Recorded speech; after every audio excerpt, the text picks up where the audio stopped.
కడప నగరంలో రెండో అయోధ్యగా పేరు పెట్ట వెలువడి ఈ రోజున ఏదైతే మనం చూసుకున్నట్టే శ్రీరామ శోభ మహాశోభాయాత్ర జరుగుతుంది.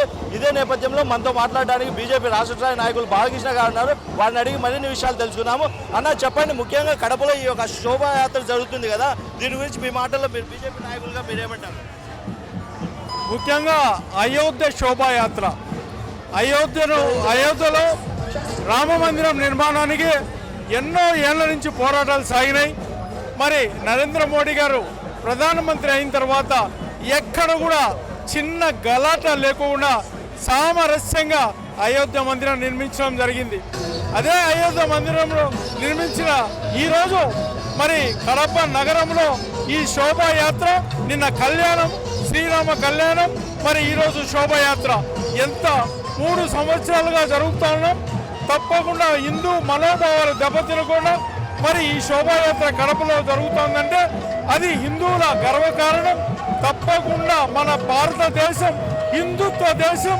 ఆ హిందుత్వం ఇప్పుడు విశ్వ గురువుగా తయారయ్యేదానికి మన భారతదేశం నరేంద్ర మోడీ గారి నాయకత్వంలో సాగుతోందనేది ప్రజలందరూ గుర్తించాలని మిమ్మల్ని అందరినీ కోరుకుంటాం. అన్న, ముఖ్యంగా మీరు చెప్పండి, ఇప్పుడుండే యువతకు ఈ యొక్క శోభాయాత్ర ద్వారా ఏం తెలియజేయాలనుకుంటున్నారు?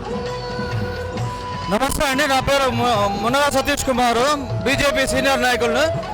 ఈ శోభాయాత్ర ఇది ముచ్చటగా 3వసారి జరుపుకుంటున్నారు కడప ప్రజలు. దీన్ని అందరూ ఆహ్వానిస్తున్నారు.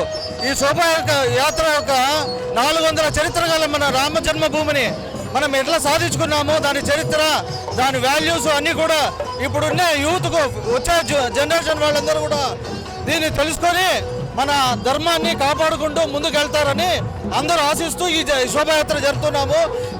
దీనికి తగ్గట్టుగానే మన యూత్ కూడా దీంట్లో అందరూ పార్టిసిపేట్ చేస్తున్నారు. చాలా కళాకారులుగా ఉన్నారు. ఒక్కొక్కరిని చూస్తుంటే మనకే తెలియదు అంతంత కళలు ఉన్నాయి వాళ్ళలో.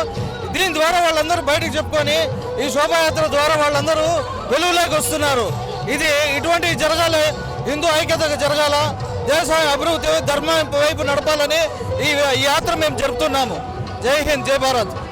చూస్తున్నారు కదా, ఏదైతే కడప నగరంలో జరుగుతున్నటువంటి శోభాయాత్ర కడప నగరంలో రెండో అయోధ్యగా పిలువబడి జరుగుతుందన్నట్టు బీజేపీ నాయకులు తెలియజేస్తున్నారు. కెమెరా పర్సన్ శ్యామ్తో సురేష్, వైకే న్యూస్, కడప.